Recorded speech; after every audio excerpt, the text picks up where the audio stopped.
going with Justin Bieber, and I'm thinking that maybe I can get more followers this week than he can. So do me a favor and follow me if you're on Twitter. So are you lazy? Are you talentless? Do your ears perk up if I say multi-level marketing or get rich quick or work from home and make money in your spare time? Well, I know you've heard of mobile apps and how these things are just a complete goldmine. And everyone who has a mobile phone buys these things, and everyone has a mobile phone. So all you really have to do to succeed in this business is to make these app things, put them on the interwebs, and collect the money. It's really that easy. Well, I don't know. You say I don't know where to start. That's fine. There are actually thousands of proven moneymakers that are already out there, and you can look to them for, let's say, inspiration. And you're not sure exactly how to make those money-making ideas work for you. That's okay, because you really don't need anything more than a few basic computer skills and a real desire to succeed. And I'll show you how to do that. So yeah, let's just start with the easiest approach. It's not the most creative, but it can get the job done, and really, isn't that what it's all about? Sometimes you'll find that perfect app. It's almost like the developer, went right into your mind and pulled out exactly what you would have created yourself had you sat down and done the work.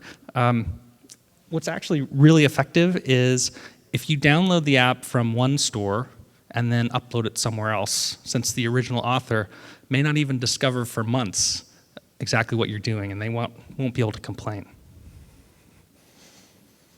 Now, say instead that you have most of an app. You don't have the whole thing done, but you have part of one at least. And in that case, it might be overkill to copy someone else's complete oeuvre.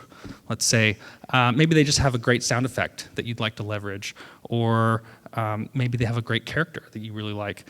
Well, it may be that the only way to create an app in the same style as theirs, or exactly the same as, maybe as an homage, is to incorporate their distinctive backgrounds or that lovable character.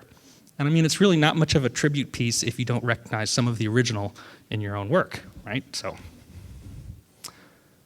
sometimes a great app will have the perfect name. So you think about Plague or Cut the Rope, Microsoft Office, maybe not as good an example, but if your app is similar or really similar as some other mega hit, then you should take a cue from what works for them and maybe choose a name that, if not exactly the same, at least conveys the same sense.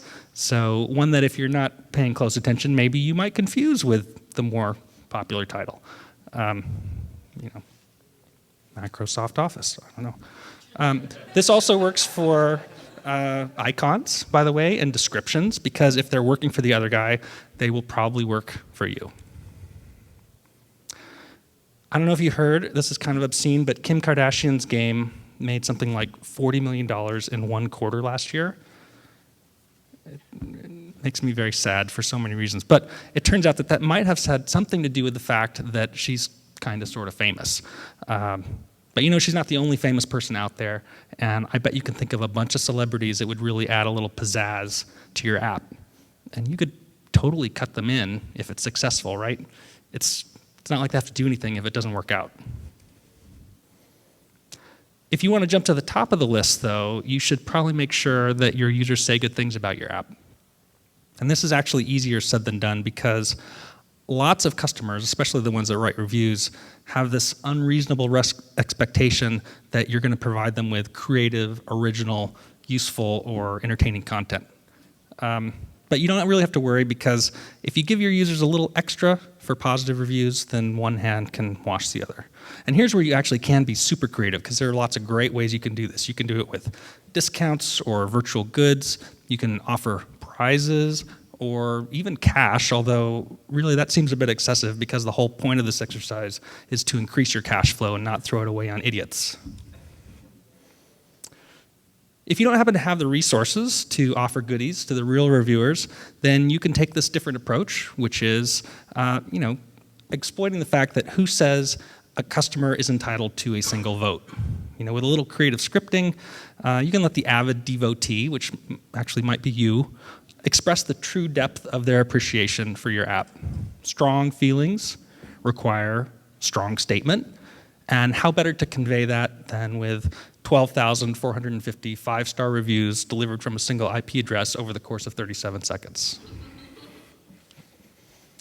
Now, if for some reason your developer account becomes inoperable, I can't imagine why, because I'm sure you're a very upstanding person, in that you're no longer able to use it to publish mobile apps, then you may be forced to create a new one. And this is a great way to get a fresh start. The likelihood that those App Store idiots will connect the dots is probably low, but you might want to use a different company name just in case. Similarly, you may occasionally need to repeatedly submit the same app over and over and over again before it manages to slip by, before it gets approved. But it may help if you make some trivial changes between each submission. And sometimes you can combine this with the previous approach, multiple accounts, so that the app looks like it's actually coming from a different developer, or maybe one that has a little less emotional baggage. And a couple of final thoughts. There will always be a market for personal information, especially usernames and passwords, that kind of thing. So you might consider adding a keylogger to your app, maybe with an eye toward future monetization opportunities. And just a word to the wise, emitting this data into clear text files on the device is actually suggested because it makes it so much easier to access and process it later. So why would the lawyers have any problem with me giving this advice, right? I'm just kidding, of course. But these are all submission practices that will get you banned, obviously, from most app stores. The problem is that some of them are still so common that app stores have these automated rejection processes, right? And often they require manual intervention. So in some cases, a customer has to report the violation, and then they get flagged and reviewed. But regardless, they all have the result that the app is generally suppressed right away, and the perpetrator, which is the developer, is either banned outright or suspended pending some further investigation.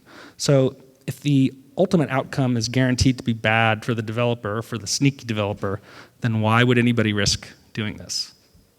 And I guess the real answer, or the answer is that sometimes people will do anything to overcome this discovery problem. And this is something that we're all dealing with, right? The explosion of mobile has been actually really great for developers. It's been great for customers as well.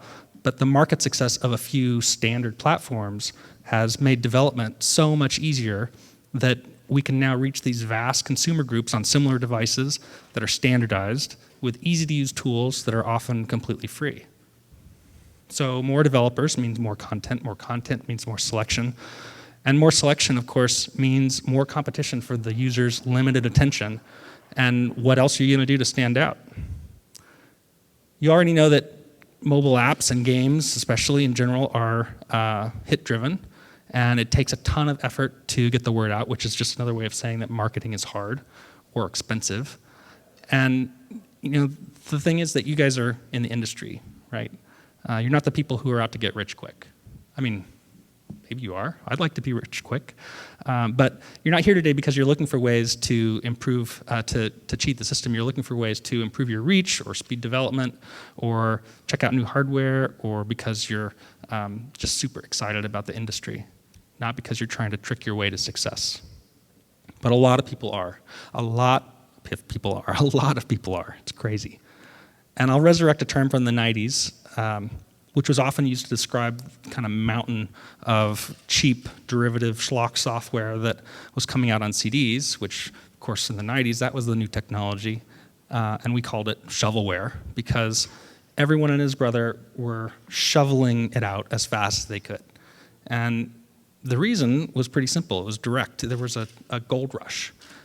And that's exactly what's going on now. Get in fast, get your money. The mobile marketplace is essentially the victim of its own success. And there are these dilettantes and spectators who are rushing in to exploit the platform with really no interest at all in quality, producing quality, let alone sustainability of the market. So how much does this contribute to the geometric growth of all the app stores across all platforms? I don't even actually know, but I do know that every app store has had to find ways to avoid inundating its customers with more selection than they can process. So that includes, a lot of different tactics like curation or manual lists, automated lists of top sellers or movers and shakers, recommendations from other customers, and of course, every app store has some kind of bundle process or promotion that they do for their partners. So this talk actually grew out of my limited experience with a few bad actors on the Amazon App Store, and I'm not even really on the front line. I'm not part of the content operations team, but I would occasionally deal with somebody. I'd get somehow a phone call would get routed to me, and it'd be a developer complaining about his app being blocked or his account was suspended, and I would listen to his story because they all talk at length about their story and how they're being put down and how we're the man and whatever. Okay. And I would think, are you serious? I mean, are you listening to yourself? Do you really think that what you're doing is legitimate or honest? And it happened enough that I thought, we have to close ranks against these guys. It was just so depressing to think how much effort that a legitimate dev, especially a small developer, has to go through to kind of beat their way through the noise generated by these clowns. So what does this mean? I mean, what are the practical steps that an individual developer can take to protect themselves, and are they really going to have a significant impact? I mean, really, isn't this the job of the app stores themselves? Well, I answer the last question. No, I don't think so. I think everybody can help make the marketplace, the mobile marketplace, better. And first, it probably goes without saying, but I'm going to repeat it over and over again. Don't do any of these things yourself. It puts you in really bad company, and it hurts you professionally in the long run for a lot of reasons. And plus, the immediate effect is that you will get banned. And secondarily, I personally will not like you anymore. That's a really important motivator for most people. Second, pay attention to the space. So keep an eye on all the app stores and know what your competitors are doing. And this includes places where you may not even be selling yet. So if you only create apps for Android, you should still pay attention to the Apple Store. If you're an iOS developer, you should still be paying close attention to Google Play and Amazon, which, just as an aside, Amazon, I don't know if you know, has an app store based on Android really exceptionally. Well, anyway, you need to know if someone is exploiting your work on another platform. Third, make sure you actually know the law and use it to your advantage. The Digital Millennium Copyright Act, which is better known as the DMCA, is actually terrible legislation for a lot of reasons, but it is the law in the US at least, and it actually is designed specifically to defend copyright holders, which as a developer is, you guys. So you need to pay close attention in particular to Section 512 because it lays out all the requirements for takedown notices, all the constraints around counter notifications if you want to dispute that, and all the responsibilities inherent in being DMCA compliant. And the app stores all want to be DMCA compliant because they want to avoid liability and penalties. So they're going to do their best to respect the letter of the law. And besides, this law is federal, and feds don't mess around. Fourth, you need to make friends at all the app stores. Know who you can contact if you discover that something is amiss. And again, this means establishing connections even on the platforms where you don't necessarily sell yet. Maybe you intend to sell in the iOS store, but you aren't yet. You should still reach out to Apple and make contacts there. And hint, you have at least one connection at Amazon now, and you get special treatment if you follow me on Twitter. As I mentioned, I'm in a direct competition with some famous names. Fifth, join a community. This is a great community, actually, right here. But you need to reach out to other developers and introduce yourself. Build connections with other people who make and use apps, especially the ones that are in the same category as you. So if you're developing a specific kind of productivity app, don't be afraid to reach out to others in the same category. They'll watch your back, you can watch theirs, and you can help each other spot copyright infringement and imitators and the rip-off artists, because you guys are really best suited to fill that role for each other. And finally, the best defense is always a good offense. The best way to be successful is to actually create genuine value, even in the face of imitators or copyright infringers. You're always going to rise above if you create original and distinctive work. That's really the key to achieving App Store rank for real. So a friend of mine wanted to lose some weight, and he actually buckled down and changed his diet and started exercising and had some success. And after a few months, he'd lost quite a bit, maybe 10 or 20 pounds, and people were starting to notice. And they would ask him, well, what's the secret? Oh.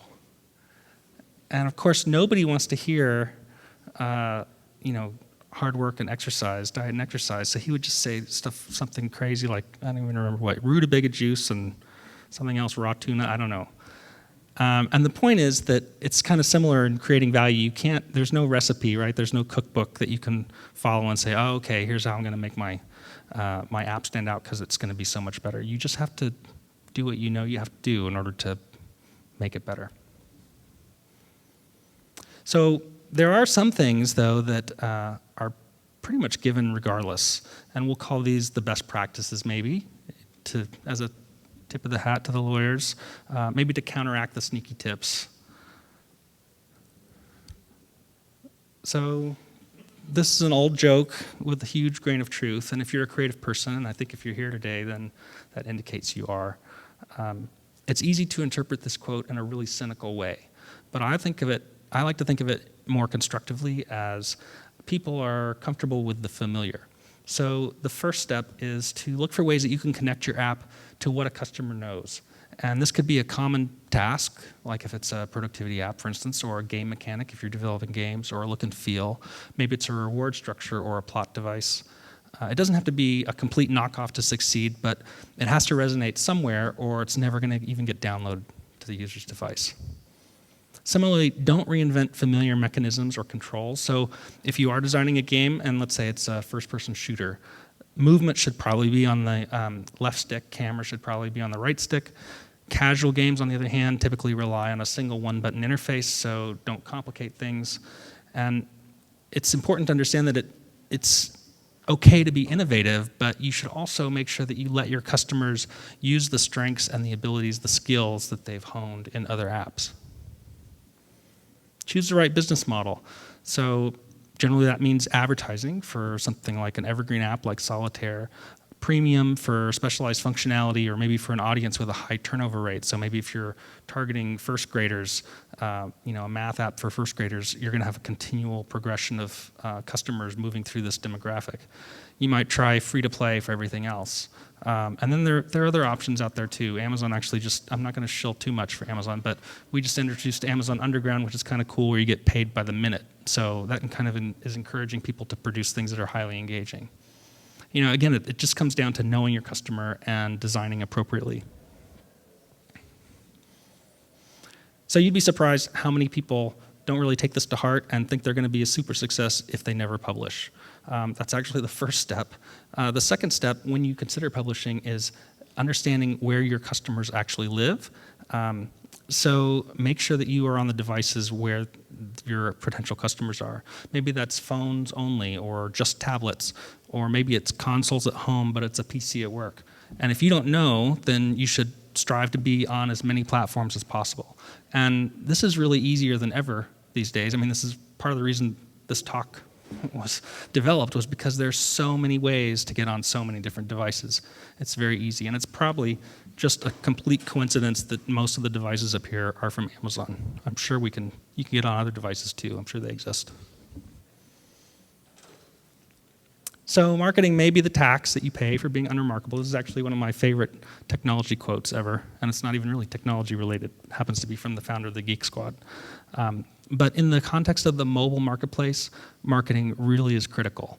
And this is problematic for a lot of developers, because generally you don't get into mobile development or games development because you love marketing, right?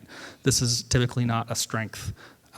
But even though there will always be examples of apps that become successful without marketing, the developers who are consistently successful don't take any chances, and they know that this is something they have to get better at. And when it comes down to it, you're really the ultimate mover and shaker for your own app. Self-publishing at its simplest means there's no publisher to help you, right? That's what it really comes down to. You're not paying maybe somebody to do it for you, but you're also not getting the benefit of their assistance. Another aspect of self-publishing, though, is that you and you alone know your customer best, which means that you are in the best position to know how to get the word out. And regardless of the approach you take, you do need to make sure that you get some of the basics right. So, I mean, it may seem silly or obvious, but even the name you choose can be critical. Be descriptive. Goat Simulator tells you everything you need to know. Be distinctive. Avoid overly common words or phrases. So don't call your app book list. Remember that your potential users may be coming to you as a result of a search engine request or something. So don't make them wade through hundreds of unrelated results. I like to think of your description as kind of your online app dating profile, and you should write it that way. You need to start with a bang because the first line really sells, then highlight the standout features and use the second paragraph to hit all the high notes and explain your advantages over the competition. Begin each section with some written artistry that gets the user to keep reading, and remember that while the creative titles reel them in, the details sell. It's the details that actually convince people to download. And many great apps are overlooked just because their icons suck. You need to make sure that you choose attractive screenshots and videos to help your app look its best. And remember that, as I mentioned, a huge percentage of app discovery comes through search engine or recommendations. So consider how your assets will look right next to your competitors, because they'll often appear in the same search results. Leverage your catalog. The more titles you create, the more noticeable you are. And a catalog of apps allows you to cross-promote them and then actually build a personal brand. Every new release is a new opportunity to bring users back, and you can send an update, when you release a new version or a new app, saying, check out my new app, you played Bubble Tumble 1, now we've just released Bubble Tumble 2, whatever it is.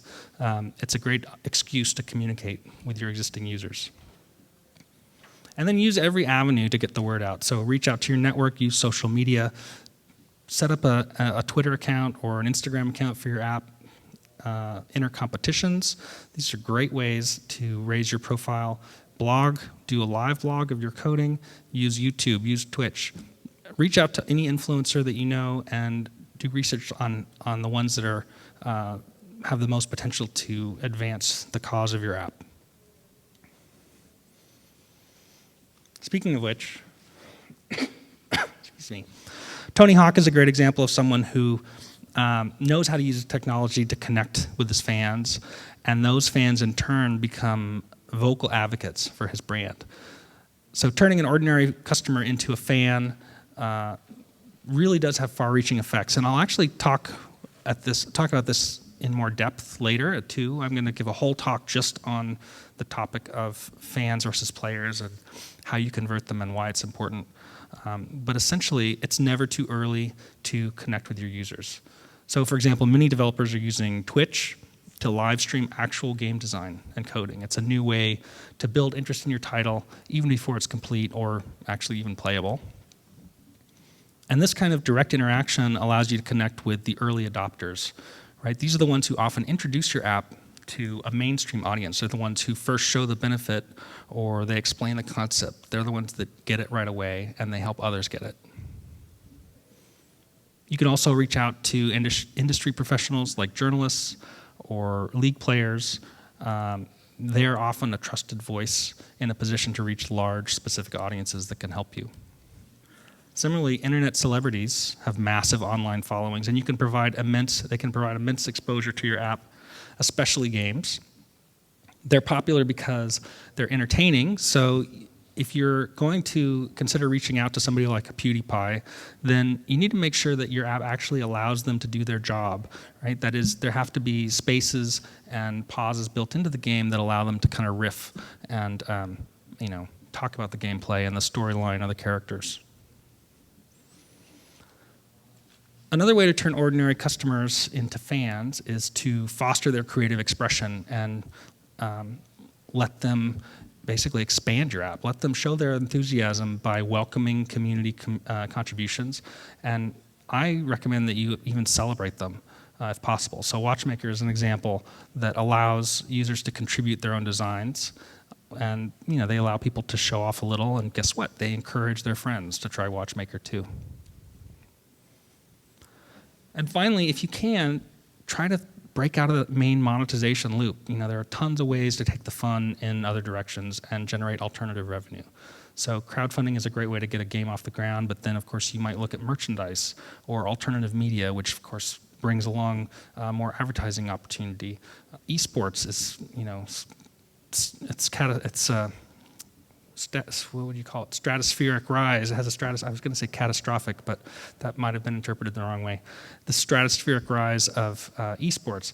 And a major benefit of generating this revenue outside of your app is the opportunity to expand your fan base. So someone buys a t-shirt with your logo, and now other people see it and say, wow, that's a super cool t-shirt. What's the deal? Tell me all about this amazing, cool product. And they do. So what do we take away from this?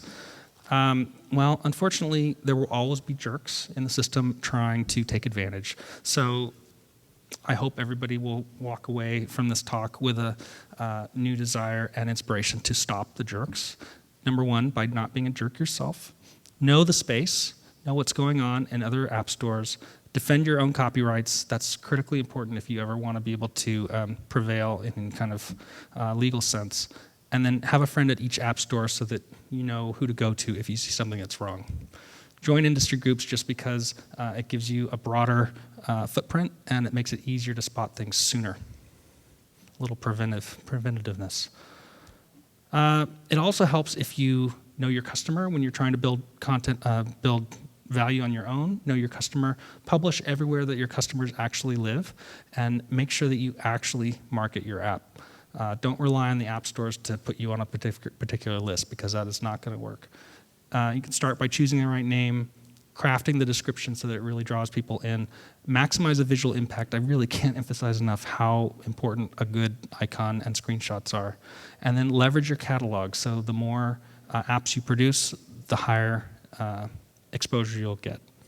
Finally, if you can stick around for the talk at 2, I'll give you a little more information about how you can turn your regular users into fans and turn those fans into advocates. Thank you very much for coming and sitting through this presentation. And I'll take questions if you have any. Otherwise, I'll get out of the way and give you some time back. Okay. Oh, go ahead. Do you find that there are otherwise honest developers that find themselves resorting to some of these shadier or sketchier tactics in order to compete with the overwhelming number of people that are also using them? I don't see any of the super egregious techniques being adopted by people who are otherwise honest, but I do see a general dilution in the resistance to using some specific tactics. So for instance, if you see Five Nights at Freddy's is super successful, then I do see a lot of people saying, oh, well, I'm going to make a scary game in that style, right? It's like all the Flappy Bird clones, and it's just, at one point, I think there was a stronger distinction between the knockoffs and the original, because people didn't want to be perceived as, oh, I'm just knocking it off. I'm gonna do it as my version. I'm gonna make sure that it's really clear I'm not Flappy Bird because I'm doing it for fun, or I'm trying to be, tongue in cheek. And I think that line is blurring. Now people are saying, oh, well, it's a style. I'm just gonna do it that way because it's a style, and they tend to blur the line between, or I guess it becomes they blur the, it's a spectrum, right? And they're just whitewashing the spectrum so that it becomes more acceptable to have something a little more knockoff. Yeah.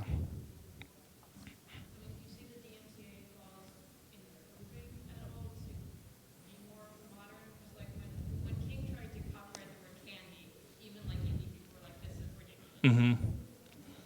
So, where do you see the DMCA laws improving? I haven't seen anything to suggest to me that there's going to be a radical shift in the DMCA. I mean, unless they rewrite major portions of the law, I don't see how it can be improved. But I think what's happening is that with rulings like that, right.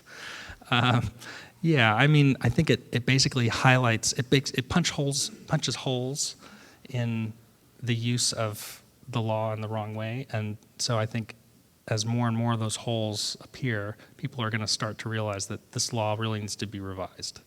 Right now, I don't think that there's a groundswell of resistance against it, right? Because it's not really affecting too many people, but at least not dramatically. But with enough of those kinds of rulings, people are going to realize we need to make a change here. Do you think app stores are going to get better at helping with discoverability, or do you think the problem is going to get worse? That's a really good question. I don't think that we can maintain the status quo right now. I mean, I just don't see how we can be doing the customers a service if we don't come up with some cool, innovative way to improve the experience. Follow-up to that, there's an online market retailer that's really good at recommending things to people. Walmart.com. That's right. Yes. Do you think stuff like that may be where the industry's headed, like really specific curation and discoverability, rather than you downloaded a game, look at the top game, they're all games. Right.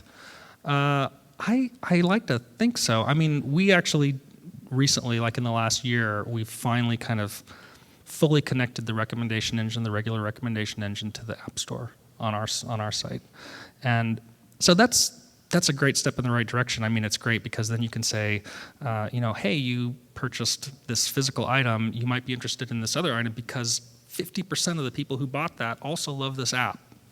But our reach is much smaller than Google Play, for instance. We're an Android-based app store, primarily because all of our devices are Android-based, and so our reach is just not as great as Google Play. And I think there's a critical mass that you'd have to reach before even our recommendation engine is really going to make a huge difference. Yeah.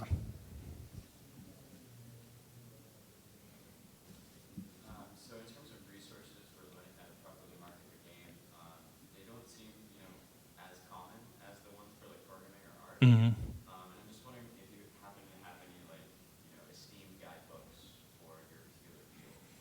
Right.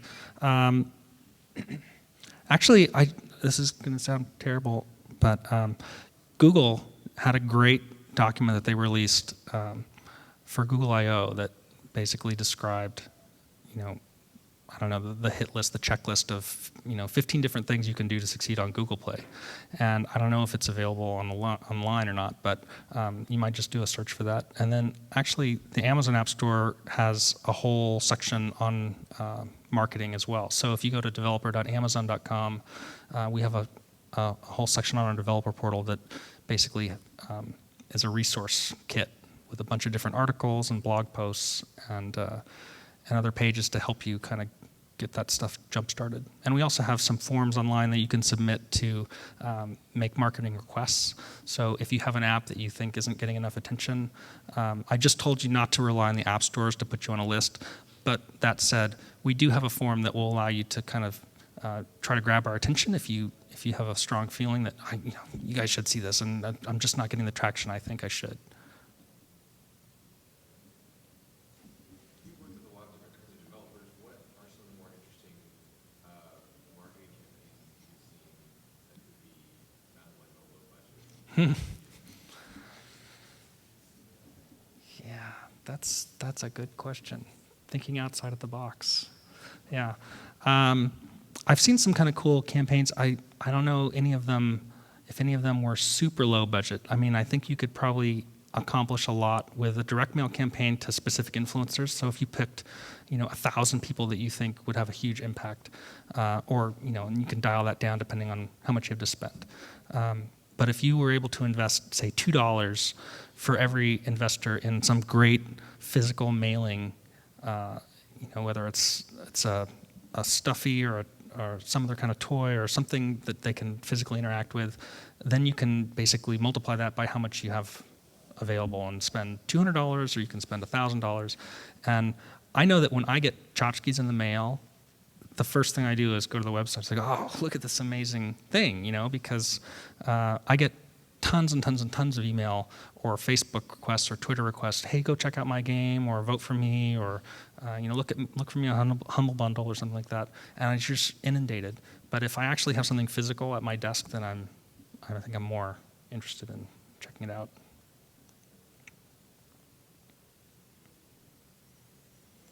Okay, well, I really appreciate you guys coming in. You had a kind of a command performance, not too many people in here, but I appreciate it. And like I said, I'm going to be back at 2 talking a little bit more about players and fans specifically. So hope you guys can make it. Thanks.